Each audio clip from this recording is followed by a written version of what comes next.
But Gino, do you maybe want to introduce yourself in the meantime while I'm running this in the background? I'm sure you know who you are and where you've come from. No problem. So I think everyone here has been on a call previously, so I won't necessarily go into too much detail. But so I started Again Faster in 2012. So late 2011, I started having conversations with the original founder of the American Again Faster and struck up a license deal originally to bring the brand to Australia. Previous to that, I've just been in technology roles, either software engineering or technical pre-sales in software or product management. So with different software as a service companies, and most recently with Microsoft on their Office 365, which is their software as a service offering. So since really the main reason I started Again Faster is I wanted to scratch an entrepreneurial itch, I suppose. So I came back from the US with Microsoft, and the role I came back to wasn't really particularly fulfilling. So I wanted to, I was into CrossFit, sort of functional fitness more broadly, wanted to do something in that space. Saw there was actually a bit of a hole in the market in terms of functional fitness equipment here for, a lot of CrossFit gyms were struggling to find good equipment at the time. So we got into that pretty early.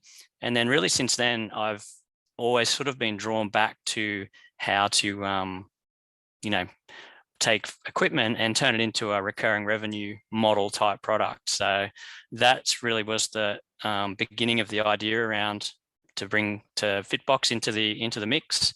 And that's essentially how we came up with the business model that we did around that. So I think what we want to try and get out of today, I think is, from what I bring to the table, I suppose, is having worked in software as a service. It's not too dissimilar in as much as it's a subscription business. You have the same challenges, the same way to grow your business. You essentially selling to those customers every month to make sure they're happy and prepared to stick with you, short of making them sign a contract.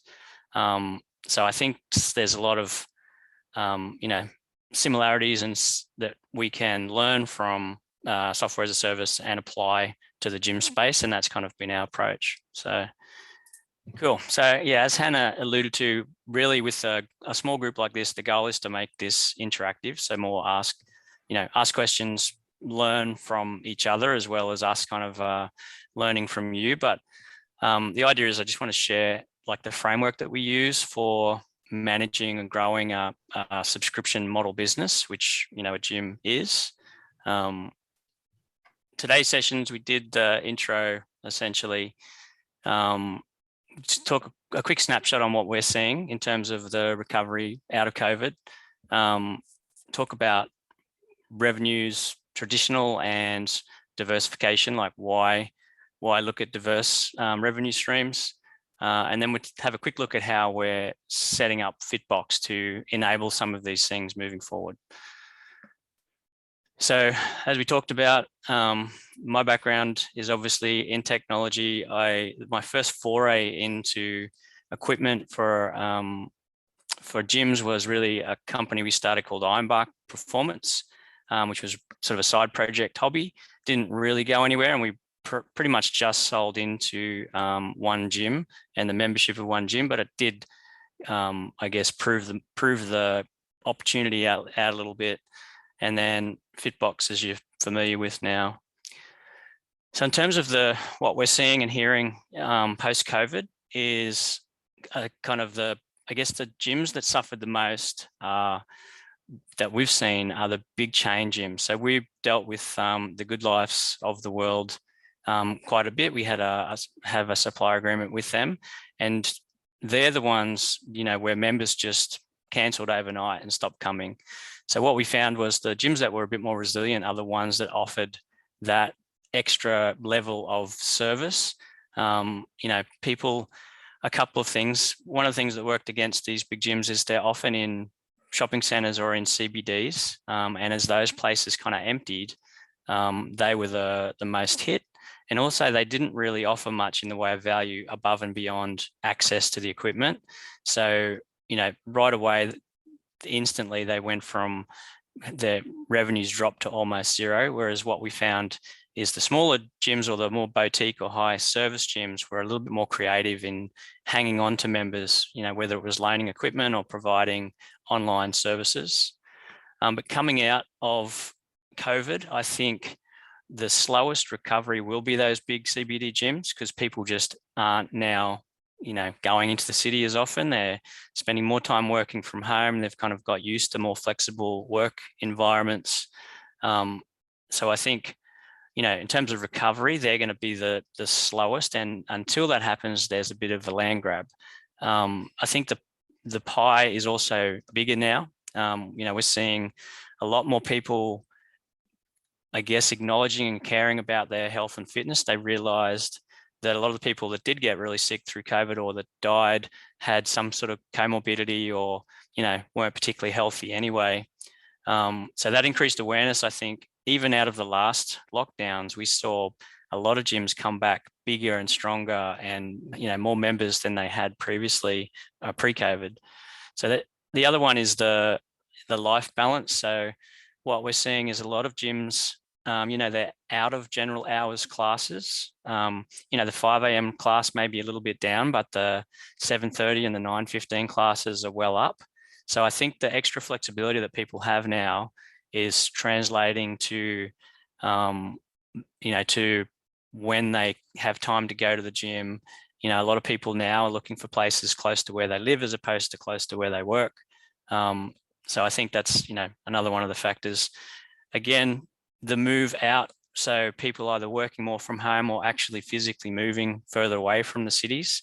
I think that's a general trend. And I think the fitness industry is seeing that as well. So in terms of where new gyms are popping up or, people are expanding, it's a lot of it's in regional areas and more suburban areas as opposed to the more built up areas. And then, the other thing that's kind of borne out in the data in terms of the reports that we're seeing come out now is this need for people to refine communities. So the gyms that are growing fastest and that are having the most success now are gyms that are, boutique. They offer something a little bit different, a little bit more niche, or, a high level of service or care to their members. A lot of these people set themselves up through COVID with some, a treadmill or whatever to train at home. So they don't really need that. They don't need to pay for a 24-hour gym to get access to a treadmill, put their headphones on and not talk to each other. Essentially what they're looking for now is, the replacement of the community that they're not getting some of that social connection from their work environment, and they're looking for that elsewhere. So all the reports say that the gyms that will grow fastest are the smaller, higher level of service, higher care type facilities. Hey, Gino, just quickly, could you tap F11 on your keyboard and just make that one full screen? And with regard to some of these points, guys, I'm actually curious to know, have you guys experienced kind of some of these examples that Gina mentioned? In my head, I think from what I've seen, the lunchtime classes have increased a lot. I think more people are working from home. But what's it been like for you?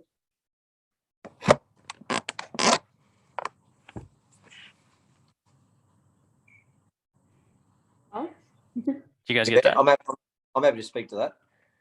I found during winter, my sort of 9:30 class was really full, and I've almost had a switch overnight where it's dropped probably by about 25%, but my 5 a.m. and 6 a.m. have picked up by that plus more.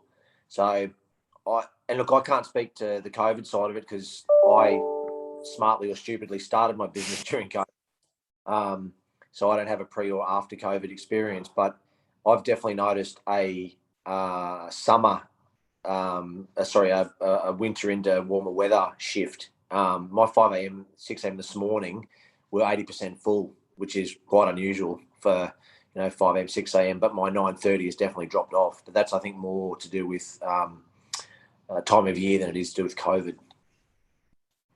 Yeah. Yeah, interesting. I Yeah, have to say that I agree on that one too. Exactly the same. The last few weeks, I think that the change in weather has just made people get up earlier and get it done in those earlier time slots. Same thing. Our 9:30 has usually been quite a busy class, but same thing. Like it's dropped dramatically, and everyone's in for the 5:30, 6:30. Yeah. Now. I guess it's daylight earlier and it's warmer now, so it's a little bit easier. Yeah, I think the point that we're seeing though is it's not driven by the need to have to be somewhere at a particular time so much. It's, they'll still want to get it out of the way for their day and have that time available. But I do think there's a need to be a little bit more flexible in terms of what you're offering, because people, they have a more flexible timeline now, so they can find time, whereas they previously didn't. Probably doesn't mean your standard members aren't going to change their habits too much, but what it does mean is that you may now be an option for people where you wouldn't normally be, because they didn't have the flexibility that they do now. What sort of seasonal drop off do you guys normally see? Obviously, Carl, you can't necessarily answer that because you're first summer. Oh, But do you measure that? Is that something where you have a sense of what your winter would look like versus the rest of the year? I think winter would probably drop off probably by about 20-25%. Yep. Just people are inherently lazier in the winter time. They hibernate. It's too cold or too dark.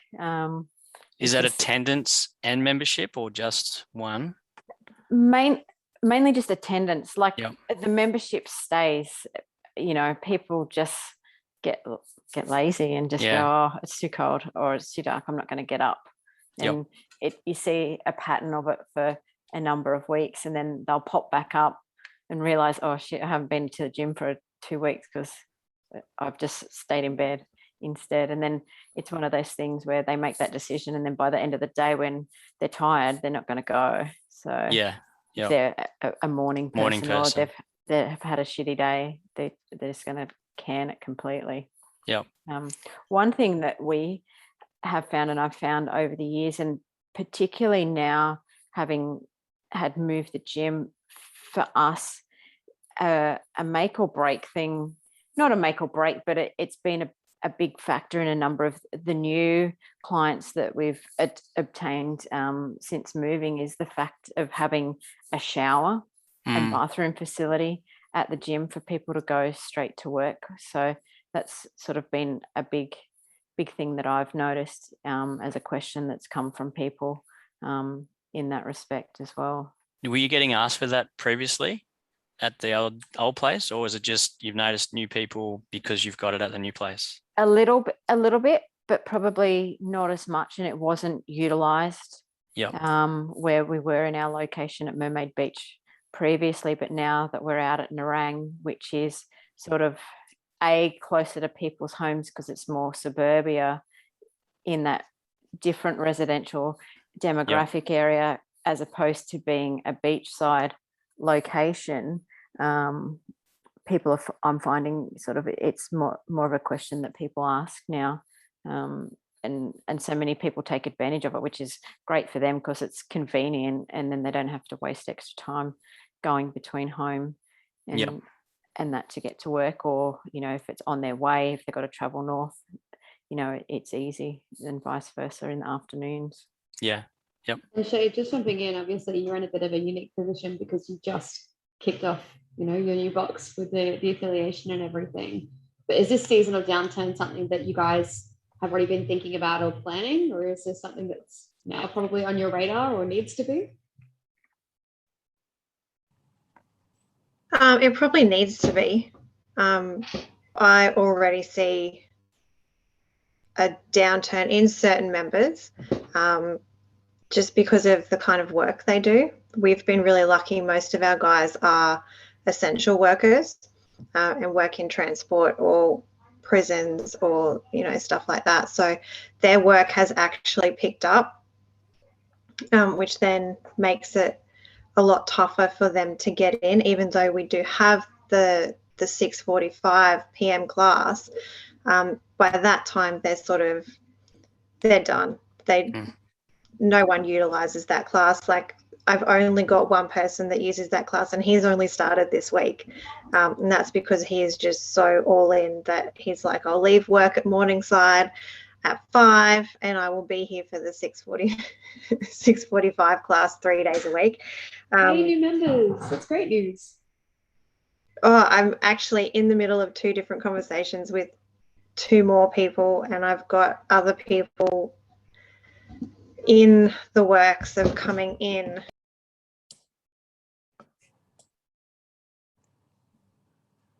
You're gone on mute. I think your cat's put you on mute.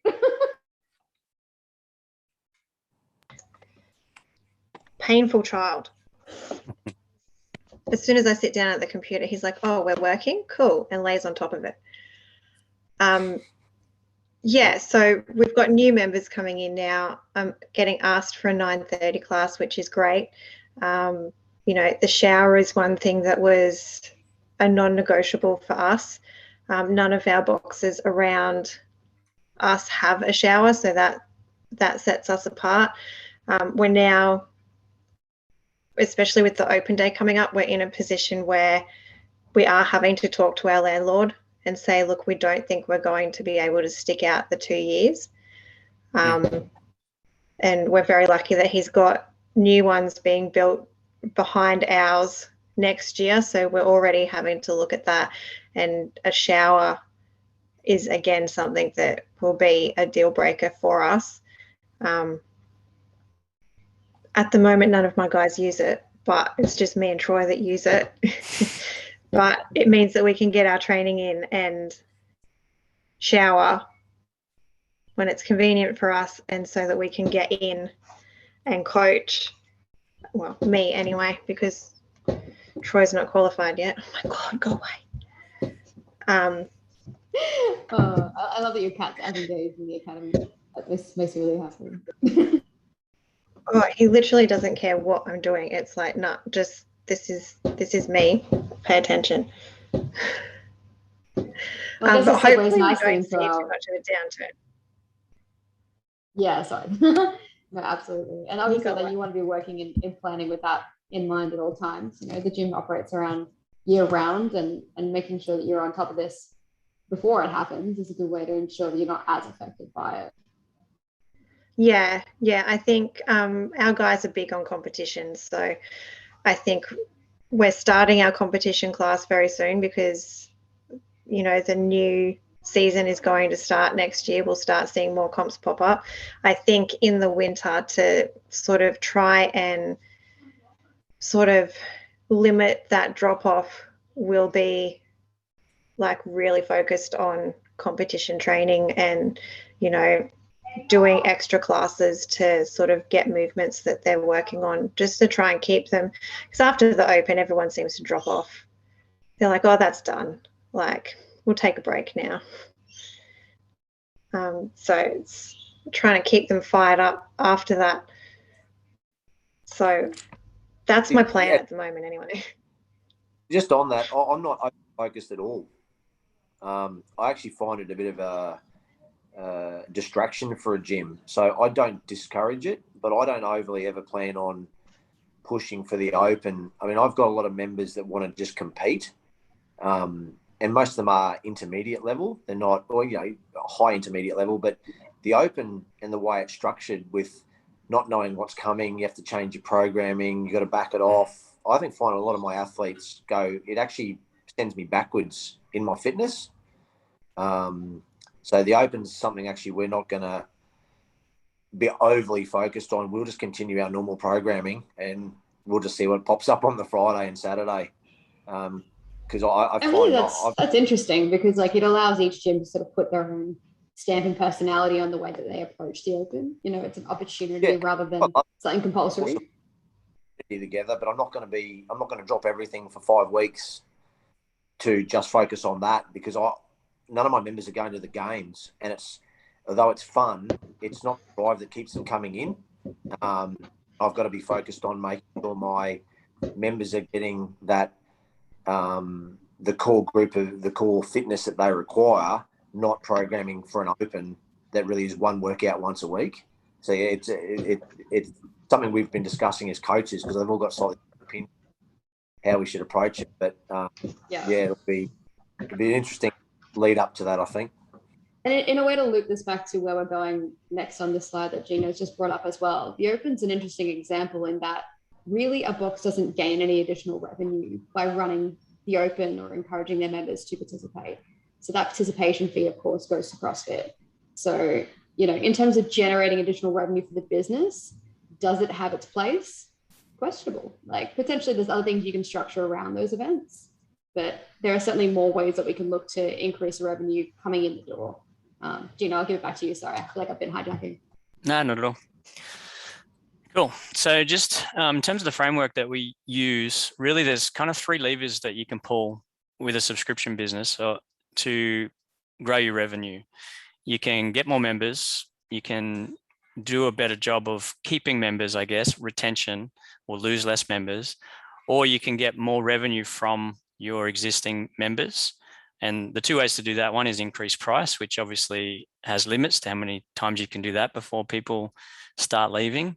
The other one is really selling more products and services into that member base. So there's kind of a concept we work with around share of wallet. So if you think of people's fitness spend as accessible market, I suppose, how much of that can a gym feasibly take from a member? So, you know, as a person who goes to the gym, I'm spending money on nutrition advice, on protein, on equipment, you know, on apparel and shoes and all those sorts of things, you know, specialty advice. The question is, and without, I guess, becoming too diluted in what you're trying to do at your gym, is what can, you know, how much of that can you actually have as a percentage from that? So we do something similar here. You know, we have the concept of share of gym bag. So if we were to open somebody's gym bag and see everything in there, we kind of ask ourselves, well, how many of those things could be, again, faster products? And every time we look at that, that's something that, you know, a new thing that's common in a gym bag is the sort of thing that we would add to our reseller range. So the idea being, if we've got the full range of everything anyone could need in their gym bag and we do a good job of marketing and selling that product, then we get a bigger share of wallet or bigger share of the gym bag. And our goal is to do that instead of necessarily directly to consumers, it's to do that through gyms, through our various reseller or online store type programs. And the one we just skipped over there quickly was the member retention piece. And obviously that's one I think that's probably overlooked by people as an opportunity for revenue, but really that is a key pillar. Yeah, absolutely. I mean, it's not necessarily revenue diversification, which is kind of why I skipped over it, but it's a really important part of our strategy with Fitbox. I think, as you probably know by now, we as part of the government grant that we've won, we're building churn prediction engine. So, you know, using the data that we collect around performance and wellness and, you know, the various biomarkers that we bring in through wearables and things like sentiment analysis, and we model that to determine, you know, which members you guys should be speaking to about making sure they don't leave, you know, whether it's reassessing their goals or whatever those interventions might be. That's, you know, because if you save a member, it's cheaper than getting a new member. So even if it's just extending their life with you guys by another 6 months or 12 months, that equates to quite a bit of money. And if you can do that across your organization, then that's another way to obviously grow your revenue. And a lot of people don't do much with it because it's hard to predict. Normally, by the time you notice there's a problem, it's too late. Some things obviously you can't address, like when they're physically moving to another city or whatever, but there are a lot of people that leave because of some sort of disillusionment, or they're not quite getting, you know, what they need out of their experience at the gym from there. Cool. So in terms of, you know, traditional gym revenue streams that we see. Memberships, there's the add-ons that you see quite a lot. Challenges is really a huge opportunity. I'm not sure if you guys are doing that, but you know, can potentially be a big revenue generator, and it can also help retention in as much as refocusing a lot of members that, you know, have started just turning up without a lot of purpose behind what they're doing.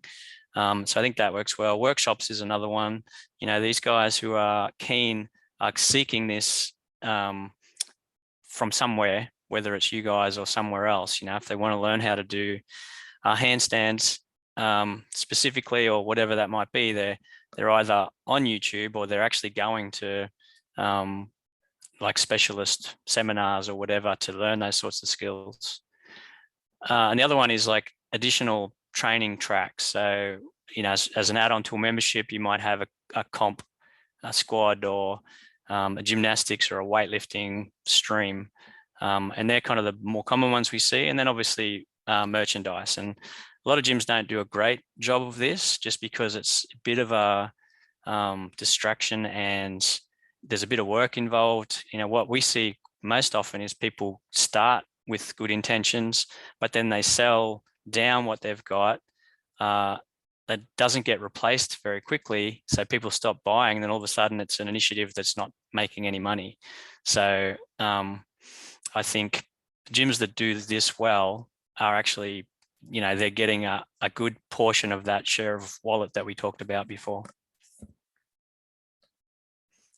Any questions on that one at this point? Has anyone used challenges so far in their gyms and had some good results from that? Any examples of that?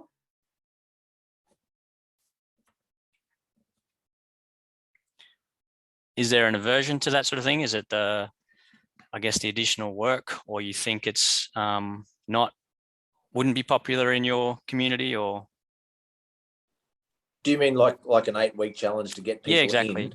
8-week challenge or a 12-week challenge, where people, you know, they normally start with either a weigh-in or a body scan or setting goals or whatever it might be.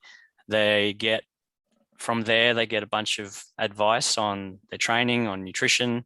A lot of them are quite often nutrition centric because that's obviously a major factor in, you know, body composition or whatever their goals might be. And then there's often checkpoints along the way, and then, you know, an end time where they retest their Fran or they rescan themselves or whatever that might be.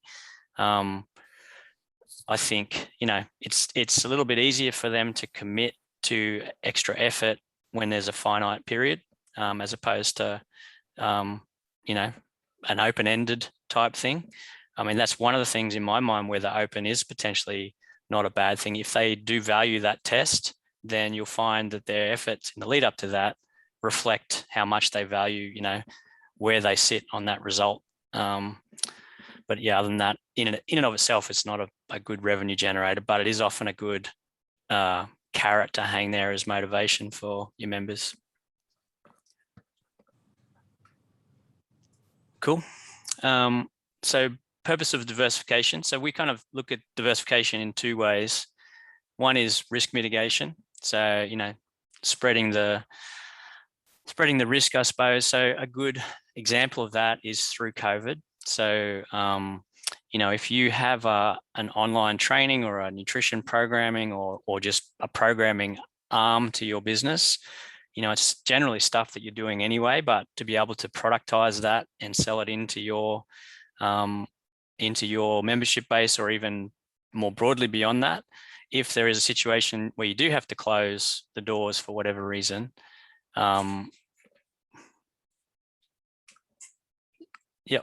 then, sorry, getting some assistance here. Then you've still got that revenue stream coming in. So same with, like, you know, we do an e-commerce store for gyms. We brand it as your gym, and you can sell items on that, and we handle all the fulfillment. So that's an example where if you've got 100 members that are used to buying, even if they're not able to come into your gym, you've given them an avenue to keep supporting you and provide value to them.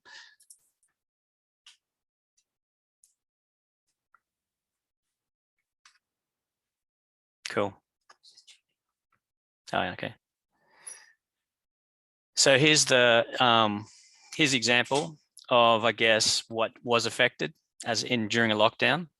You know, you could argue the merchandising apparel protein, it was also affected if it's just the physical bricks and mortar, you know, on premises offering. But if you did have a online version of that, then you could keep, you know, you could keep going.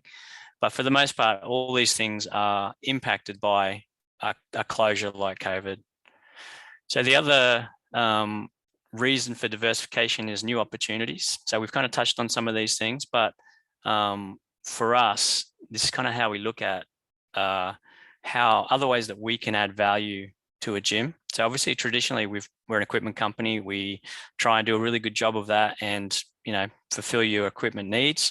More recently, with the introduction of fitbox, we've kind of broadened that to be more of a business partner. So the services and products that we, you know, have in our roadmap are all around making the life of a gym owner or a coach a little bit easier by kind of selectively being able to outsource things that are just not core to your business. They don't, you know, they don't add value to your membership, but they're things that suck up a lot of time, and you either have the choice of paying a staff member to do those things or doing them yourself. Both of those things are not adding value, you know, to your membership base or allowing you to focus on your core mission of your business. So from our perspective, it's, you know, how can we assist? How can we provide opportunities for gyms to make more money, whether it's from their existing members or by getting new members or by keeping more members? That's kind of our approach. So here are the, you know, the revenue opportunities as we see them.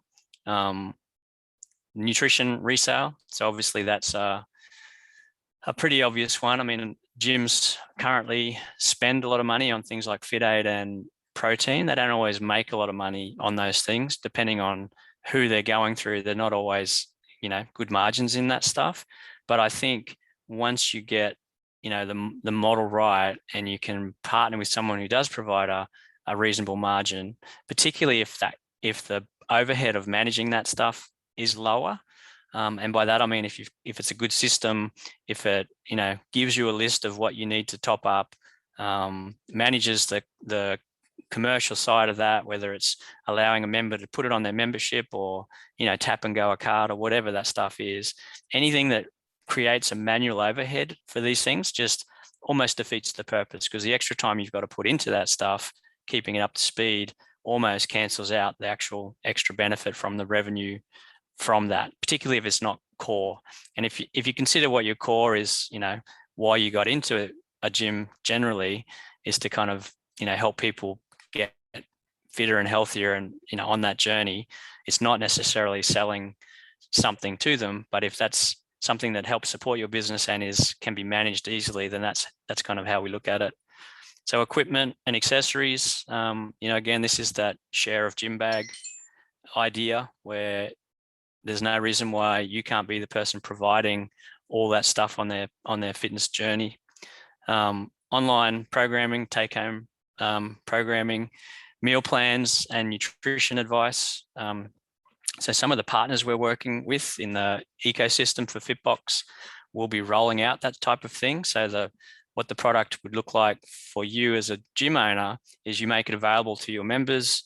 They get essentially, you know, fill out a whole bunch of information. They get a customized meal plan out of it. There's not a huge amount of work for you guys apart from, and it's sort of optional how involved you are in that process, whether you're the advisor or whether it's sort of standing back a little bit. But it's just another opportunity. You've got a membership base. They care about what they put in their mouths already. And if you can make a service available to them really easily, then, you know, you'll get a lot of take up, and there's good margins in that sort of stuff as well. Running competitions and events. I think, Carl, you can probably attest to that, certainly how much work it is, but certainly it can be, if done properly and not over the top, it can be quite fruitful. Yeah, there's two probably sides to that. One is there's obviously a financial gain to be made from running an event, but also, and maybe equally as important, is it brings the whole gym together. Yep. I had probably 30 to 35 volunteers on the day, giving up anywhere between 2 hours and 10 hours. And they are my core members who just were happy to be there, happy to socialise. I think every member who could turned up and watched. Yep. And that was there because they couldn't make it at the times that we needed them. That was their way of supporting it. They turned up, they watched, they got involved. A lot of them being a brand new gym, being a new box. I've got a lot of members that have never done CrossFit before, and that was their first exposure to a comp. Yeah. Yep. That's huge. That's a huge motivation for people to watch. I had members competing in the beginners group that scale every movement we ever program in the gym, and they competed. And for other members to watch that that's awesome. You know, so there's huge benefits for that. And I think the community you get around organising an event and then the financial, both are invaluable. Yeah. Yeah. Too, also, I think just raising awareness, like there's people I know that went and checked out the event and, you know, were impressed by the space. And so I think it's an opportunity to show off your space, particularly if you're running the comp actually at your gym. So yeah, it's a good platform for that. And I was very mindful of making sure that I put on an event that ran well, because I mean you're putting your name out there. You know, if it all turns to crap, then you know people walk away with a bad experience. But we had to make it visually good and have the athletes who competed on the day walk away saying that was a well-run event. And that's not difficult. It just takes a lot of planning. Yeah. Yep. Yeah, cool.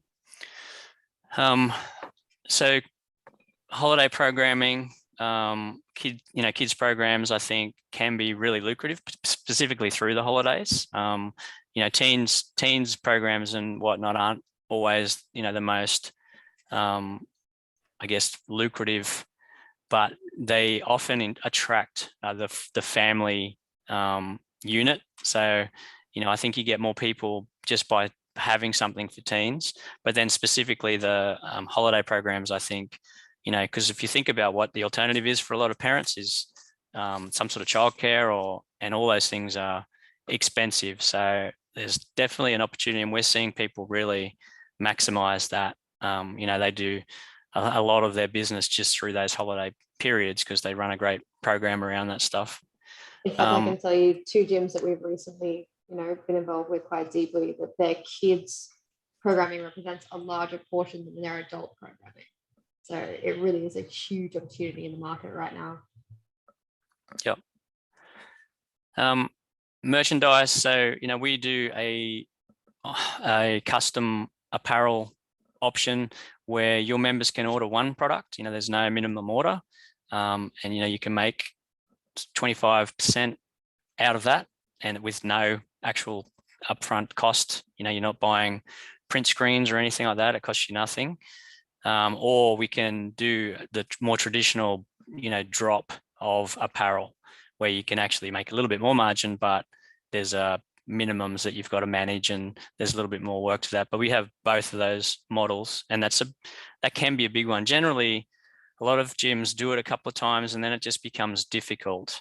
But if you can manage the ordering through a portal and you're not doing that, you don't have a spreadsheet, you're not risking having a whole bunch of stock just sit there that ends up getting stolen or given away and makes the whole exercise pointless, I think it can be quite lucrative to do that. And people will love, they like representing your gym, so they will buy that stuff, particularly if you change it, every 6 months. You'll find that your members will actually get one of everything rather than just having the original one and that's it. And I want to just add one extra thing in there as well. Sorry to interrupt you.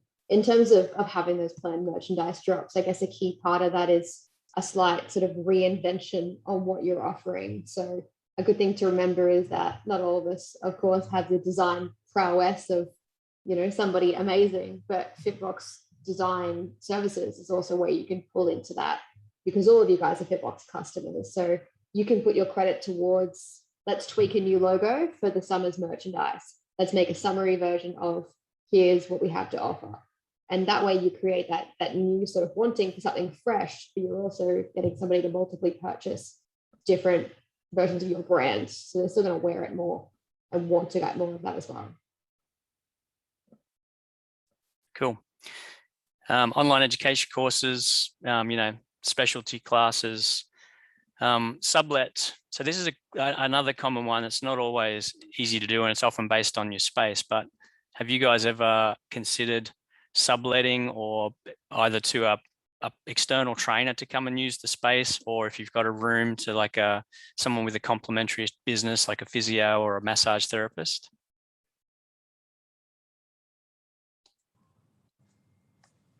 We're toying with the idea of getting someone in to do yoga. Oh, yep. Particularly on maybe on a Sunday when the gym's not being used. Yeah. But that's literally as far as we've got. It's just a few members have mentioned it would be a good idea. So we've got those balls in the air. Not sure how we're going to do it, but that would be bring a person in and let them run it, but use our space. Yeah. Because we've got 2,000 people a week come through that tennis centre that we're in. Yep. So yeah, exactly. The captured market we have there is huge, and that's something I haven't really tapped into yet.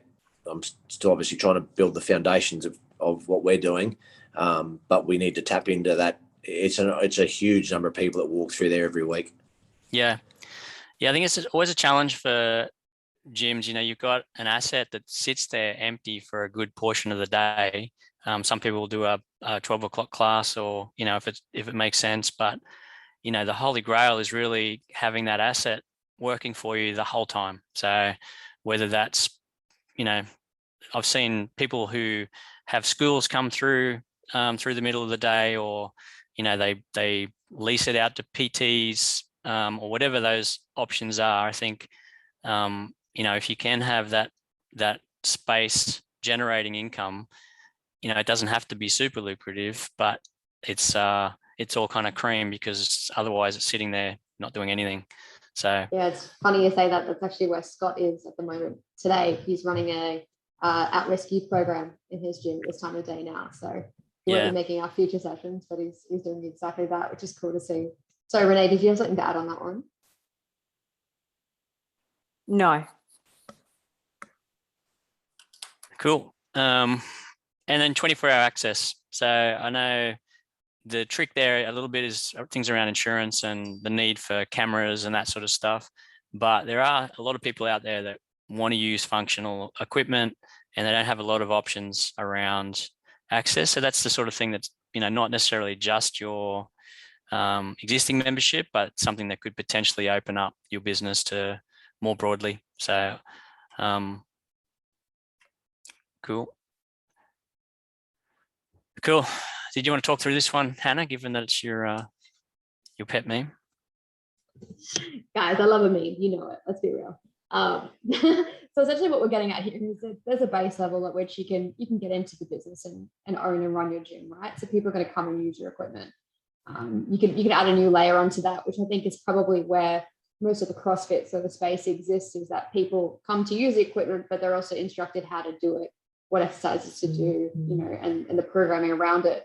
And I guess when you consider the next level up from there, we're really talking about providing coaching and a community base for your members who come into the space. So they're not just there to go and lift stuff or to be told to lift stuff, but they're there to be told to lift stuff by people they like, which is an extra draw card for them, right?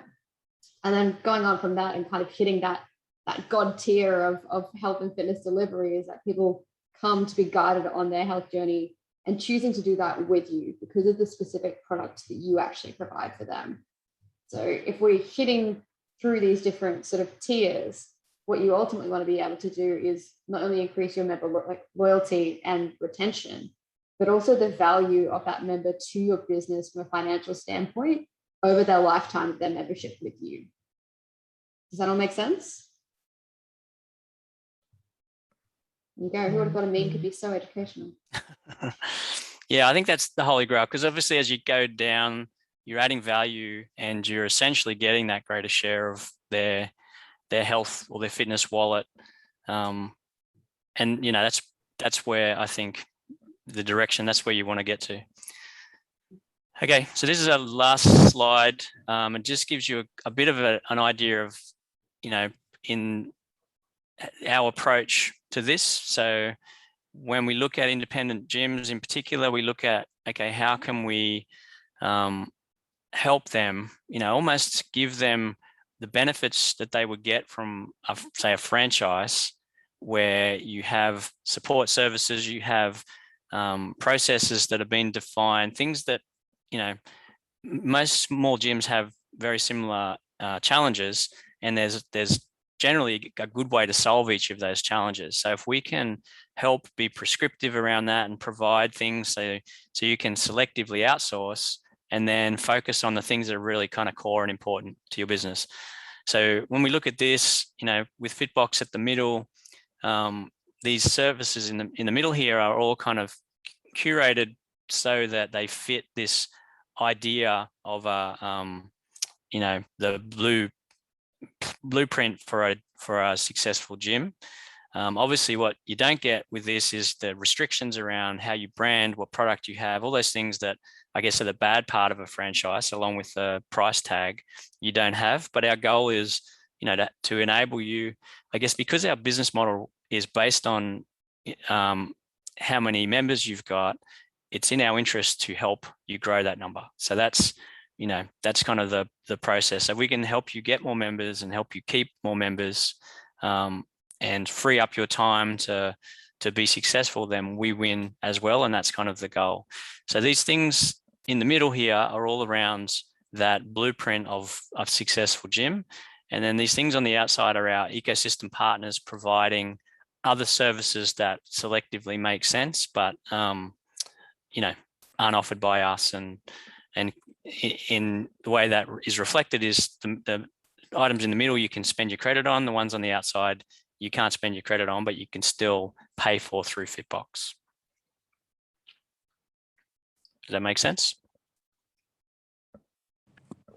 Yep. Cool. And when we talk about paying for it through Fitbox, obviously, the benefits of doing so are.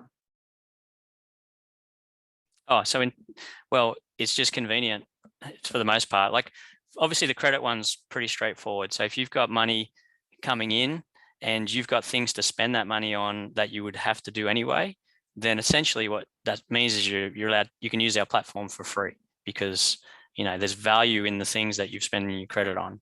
But there's also value in being able to turn on a service and have that service be paid for out of membership fees. So you don't actually ever get a bill as such. You're not like paying something. You're allocating that money to pay for that particular vendor, and then obviously the balance drops into your bank account after that. So it's more of a convenience thing, to be able to manage everything, that kind of one-stop shop mentality, and then it helps budgeting wise. It helps for that too, because effectively, if all your expenses are through the platform, anything that's left over is profit and spendable. Cool. So are there any questions on that? Obviously, there's a lot of information on the stuff that we are doing. Hannah was quite specific that this couldn't be a sales pitch, but I think some of these new products and services that we have coming out, around our reseller program and our range of protein and that sort of stuff, would be worth sharing at some point in time, because they kind of fit with this model that we're trying to build out to make it really easy for you guys to generate extra revenue from your existing membership base. Are there any of these services in particular that you guys aren't familiar that we offer, or maybe you'd want to find out a little bit more information about? Yes. Any in particular that are jumping out at you, Shay? Email automation. Yeah. Because I'm honestly really sick of spamming the guys with messages in our Facebook Messenger group. Yeah. I'm not entirely sure they actually read them all. Are you using the Fitbox messaging platform? No. Okay, I'm going to send I you a don't link even know how to do that. I'm going to send you a link on the article of how to use that. So within Fitbox, you can email or push notification or both to anyone within the system. So it'll give you like a receipt of who it's been sent to as well. So then you've got your messages tracked of what you've sent out to who. So I'll flick you a note on that once we're done here. Oh, I use that all the time. Yeah, how do you find it, Carl? I only used it yesterday because one of my members lost the skipping rope. Brilliant. Yeah. So that's I everyone. mean, Does anyone else pick up a rope? Easy. Like it's yeah, well, emails get lost in amongst everybody else's emails. yeah.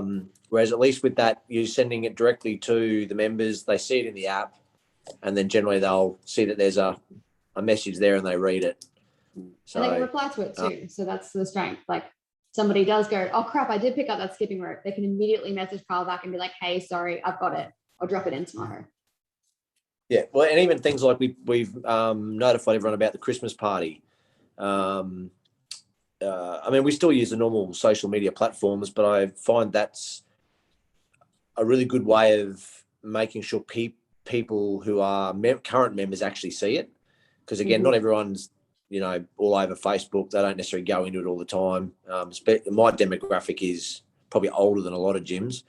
And, social media is not their concern, through the day. But that message, because generally if you're logging into Fitbox to come to a session, you'll see the messages there. So I find it's a really good way of letting people know anything that's happening within the gym. And really the other piece of the email. I just do it through the app. Yep.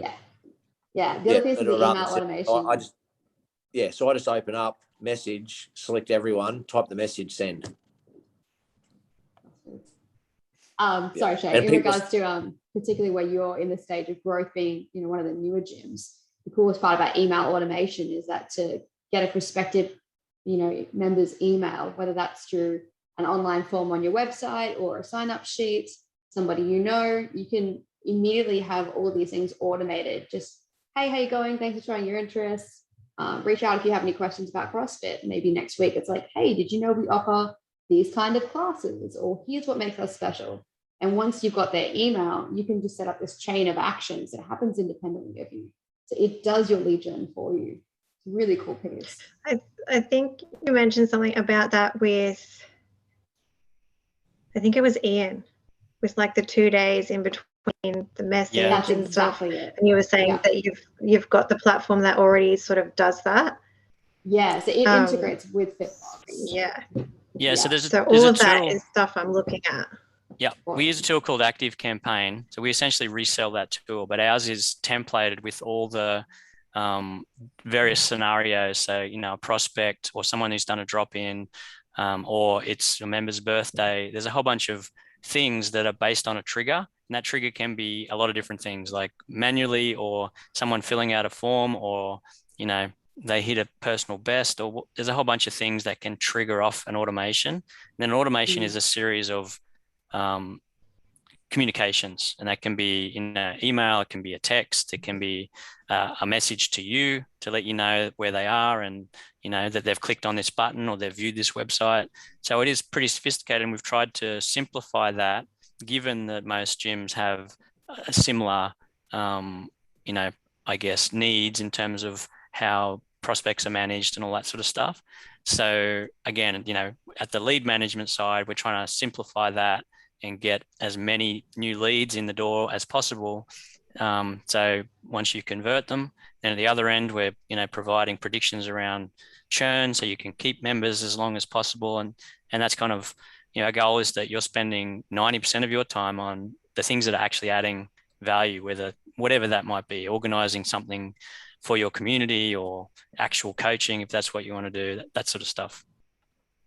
Jean, with that email automation, do we have to log in or set something up to actively use that, or is that already in Fitbox, or is that a subscription thing that we need to set up separately? Yeah, it's a separate thing that we would help set up. And essentially what it is it's a template, and we go in and customize the template so it's got your look and feel and your language. You can log in and change all those messages if you want, or you can just use them as is. But our kind of philosophy is, these guys spending millions of dollars developing this capability. We're not going to build that in Fitbox, but we want Fitbox to talk to it. So we use kind of this middle piece that allows us to trigger off an automation from something that happens in Fitbox or on your website or whatever, but it means we don't have to build out all that functionality. So you essentially get one of these accounts that's all set up for you, ready to go. You can either be hands off, or you can jump in and, configure it And that's through Active Campaign. Through Active Campaign, that's right. So we're essentially an agent of Active Campaign. So we just resell that to you, and we allow you to use your fitbox credit on that. That was my next question. Yeah. Yep. Okay. Yeah. Cool. Awesome. Cool. And I mean, rest assured, like I mentioned before, like this is a tool that we use in our business daily. Like we believe that's right. That all of our communications are based, almost all of them anyway, are based out of Active Campaign. So it's an incredibly powerful platform. Couldn't recommend it more. Cool. Yeah, it's a lot to get your head around, which is why we're trying to, we're cookie cuttering it. You can customize it, or you can leave it, but either way, it's adapted and customized to your gym, so it's not purely generic. But cool. Yep. Definitely set that up. Cool. Is there like an 8-week course I can sign up for to learn how to do that? Well, YouTube, my friend, YouTube. Everything's on YouTube. I promise you that, and it's free. Yeah, I mean, some of these things are evolving as we go. So you're probably in a fortunate position where there'll be a lot of hand holding in the early days while we make sure it fits the need and all that sort of stuff. Obviously, the flip side of that is, being patient while we get it perfect, but we'll set it up for you and do all that sort of stuff. So that's not a problem. Excellent. Well, guys, I'm conscious we've run over time, so we might call it there. Yep. But thank you again for your patience with all the tech bugs we were experiencing at the start. Gina, I'm going to get you to hang on, and we'll do some more questions after this, if that's cool. No worries. But thank you, guys. You know the drill. Access through the portal. Make sure you're ticking off the modules. The slides are now up there. I've also dropped a link for the messaging help article into the chat box here too. So if you want to check that out, just a reminder, it's probably a good idea to bookmark that Zendesk, the help desk article link. A lot of the questions you'll have on the platform are usually accessible through there. And also the submit a request button for help is also on that link as well. So you can have a look in there at any time if you can't reach me. Of course, you're always welcome to reach me, but in case you can't get me straight away and you need something pressing, it's a really good sort of first reference for anything fitbox related. But thank you, guys. Awesome. Next week, we're doing law and tax next week. Don't be put off. This is actually going to be a really good one. We're going to look at everything from lease agreements to staffing and employer agreements, what to look out for, what to make sure is in your waivers, how often you should be reviewing this stuff. And there's a couple of really good resources that our lawyers are going to be providing for you as well. So yeah, if you're paying by the hour, this is the one that you wouldn't want to miss, because you'd have to pay a lot. 100%. Yeah, so these guys are great. I've already had a quick sneak peek at some of the content they're providing, and I think you'll get some really good value from this one as well. So we will catch you guys next week. Cool. Thanks, guys. Thank you. Thanks, team.